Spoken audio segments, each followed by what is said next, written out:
Alright, a couple things before this video starts. First of all, I have a microphone now, so hopefully I sound better. I'm also not writing a script for this video, so I might sound a little more lively. That's kind of what I'm going for. Alright, and second of all, what the fuck, dude? This is crazy. I have no idea how this happened, but thank you to everybody that watched my Dead Kennedys video. That shit popped off in like 2 days, and I have no idea how. So just thank you for that. I got really lucky. Alright, with that out of the way, today we're talking about album covers. I feel like movies, TV shows, and music are always considered like the big titans of the entertainment industry, and I can understand to a certain extent why, but to me, music has always had a lot more creative freedom. There's no better place to see these differences than with covers. When you look at a movie or a TV show's cover, it has to reflect what you're going to see. There's not really much room to work with. I mean, sure, there have been some classics, some really good paintings that have been made for movies, but I mean, at least today, can you really name one specific movie cover? This isn't to say that movies or TV shows have bad covers. It's just that, you know, when you think of a movie, you generally think of the movie, not the promotional art for it. But see, music has no visuals aside from music videos, but that doesn't really count. So your only visual to rely on is the album cover. It can be pretty hard to think of one image to represent like an hour of music, but if done right, it works perfectly. I would say that the best album covers are ones that capture the main theme of the album, or what you're hearing. Honestly, it's kind of hard to describe, but the best album covers to me make me feel like the artist is reading my mind for what I'm visualizing.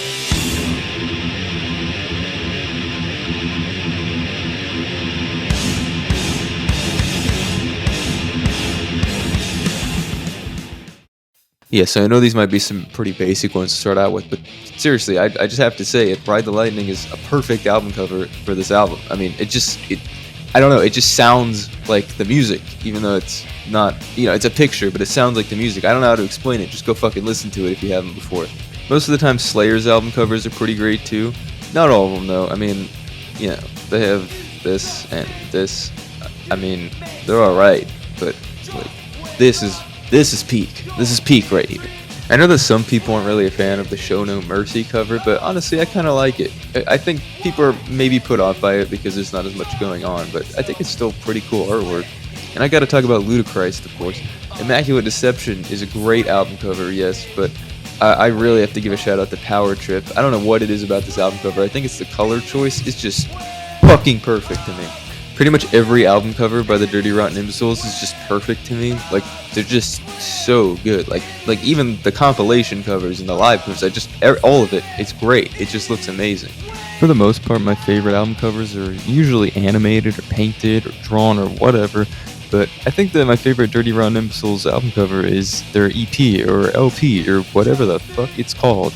I don't know, it's just something about it fits the tone really well, even though it might not technically be the best album cover. And that's the thing about album covers, is they're not always even going to be good for a good album. And yeah, maybe it can affect the sales of the album a little bit, but I mean, a bad album cover can still become iconic when it's paired with good music. I'd say Hybrid Theory by Linkin Park is probably the easiest example I can think of. I mean, I know people might be mad at me for that, but I mean, come on, this album cover is fucking stupid as shit. I mean, it's iconic, but it's just like, it's stupid. It just looks so ugly. I really like Golden Shower of Hits by the Circle Jerks. I don't need to explain myself there. I'm gonna rapid fire a couple of these real quick, just because I don't want this to be a super long video. Money Store and Year of the Snitch by Death Grips, Depression Cherry and Bloom by Beach House, Suffer by Bad Religion, Kid A and Moonshaped Pool by Radiohead, Anything by the Dead Kennedys, and Brutalized by Driller Killer. Alright, I know I've been all over the place with this video, but I'm gonna zero in on punk again, because, I mean, of course I am. And hey, I'll be honest with you, most of the punk albums I listen to, and noise rock albums, are just, they have great album covers. They're just absolute classics all around. You got stuff like Day the Country Died by Subhumans, Feeding of the 5000 by Crass, Superfuzz Big Muff by Mudhoney, Hate Songs in E Minor by Fudge Tunnel. Creep Diets is a little bit weirder, since I don't really know what I'm looking at, but I don't know, I really like it. I just think it's cool. I like the colors a lot. But of course, you can't really make a video about album covers without talking about the stinkers. We're just gonna rip the band-aid off early. Chocolate Starfish and the hot dog flavored water is here. You know, I don't know if I need to really even describe some of these. I feel like, you know, you can just look at them. Just look at this. Look at this. Keep looking at this, please. Like, I'm not a huge Limp Bizkit fan, but what the fuck happened, dude? Their last album cover was so good. Like this is amazing. And then immediately they just dropped everything. They fumbled it completely. Songs for the Deaf by Queens of the Stone Age is okay. I mean, it might be another case of just the album cover being iconic for the music, but I don't know. I mean, it's clean looking, but it's not really my thing. And of course, this is unavoidable, but you know, Metal Magic by Pantera is a bad cover. There, I got it out of the way. Let's keep going. Oh yeah, and Riot exists too. Again, this is one where I think it speaks for itself. I'm not going to make a comment about these. Seriously, I really don't understand how shit like this gets approved. Like, this was a whole band, plus probably more people helping them decide if this was a good idea. Somebody sat down and drew this thinking they would want this, and they did. I don't know, man. It's just weird. It's very weird. But hey, it's not all bad, because we got Bad Brains with their self-titled Bad Brains.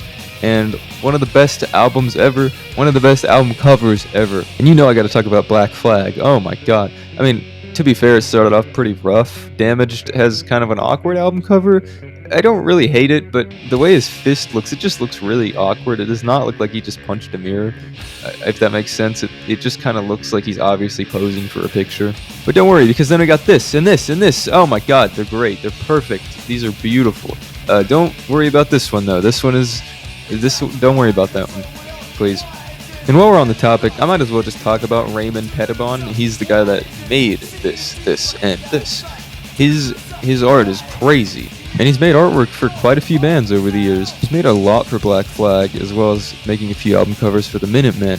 And of course, most notably, Goo by Sonic Youth. Now you might be thinking to yourself right now, well, hold on, we've still mostly talked about good stuff. And you said we were going to talk about more bad stuff. Well, don't worry, we still got some shit left in the tank. And also Cum and Blood.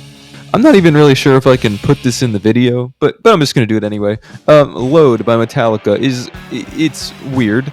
And if you don't know, it's a picture of Cum and Blood. I don't know whose. I don't really care. But it is very weird that Metallica, of all bands, just did this, especially after having some absolute classics.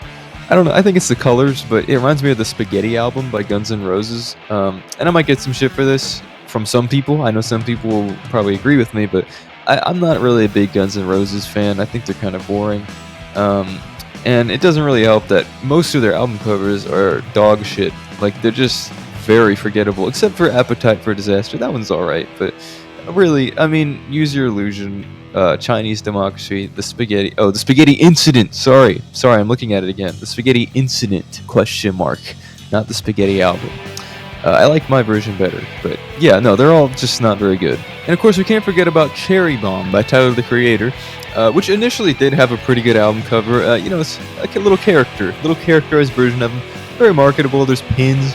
It's on the vinyl. There's a rug. I mean, it's cool, but yeah. Then he changed it, and you can find this on Spotify, by the way. It's just him pissing his pants. Yeah, I don't know, man. It's just him with pissed pants and a cigarette. So thanks, Tyler. There's also Dance of Death by Iron Maiden, which, I mean, everybody said it before, but it looks like a child's Blender project. But I feel bad shitting on it too much because it's Iron Maiden, and they've made, like, some of the best album covers of all time. So, you know, one shitty one doesn't ruin the whole thing. Unfortunately, I can't give Creed as much credit because, look at this. Just look at this. Now, I don't think that an album cover has to be perfect, but, like, come on, guys. Like, really? What is this? This is really, really bad. Like, it's honestly kind of impressive that nothing in this picture connects to each other. Like, there's the burning sun, this little guy over here, and then this. Something about him carving their actual faces into it, like just actual straight up pictures of their faces, is just the cherry on top of this. Then we have Human Clay, which is sort of like a sister album cover to that Iron Maiden one. Apparently the guy that made all of their album covers is named Daniel Tremonti. I couldn't really find much about him, although I did see that he has made some other album covers before, so here are those. I gotta mention Sleep before I move on. Sleep's Holy Mountain and Dope Smoker have incredible album covers.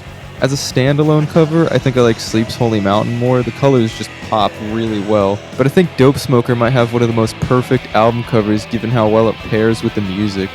Seriously, if you've ever wanted to see a 1 hour long stoner metal song, this is it. I want to give a few modern examples too, just because I feel like I've been talking about the 80s and 90s too much. I love Scarin' the Hose by JPEG Mafia. I love this like 70s comic booky art style it has. It's just great. I don't know how modern Death Consciousness is anymore, but I love its album cover. I know it's just somebody else's painting, but it really fits the tone for this weird surreal vibe the album has. This one's kind of obscure, but Pink, Black, and Orange by Lobster Fight is a pretty funny one. And I gotta give a shout out to Glare for creating arguably one of the best shoegaze album covers I've ever seen. Again, not really super modern anymore, but Velocity Design Comfort by Sweet Chip has an incredible one. It gives me early internet vibes, and I'm always a sucker for that stuff, so it gets extra points from me. You Won't Get What You Want by Daughters. Despite their singer being kind of a freak weirdo, this is still an amazing album, and it has a pretty gross, gritty album cover for a very gross and gritty album. I guess I'll end the modern examples with Swans, To Be Kind by the Swans. It's not much going on here, it's a pretty simple and weird album cover, and I think that's why I like it. Although I do have to note that recently they changed the background from tan to white on Spotify, and I have no idea why. It's very visually assaulting. Please change it back, please. Also, I know that this album has been praised to death, but seriously, you need to listen to this album at least once. Everybody should. Can you feel my dick tonight? Deep inside you.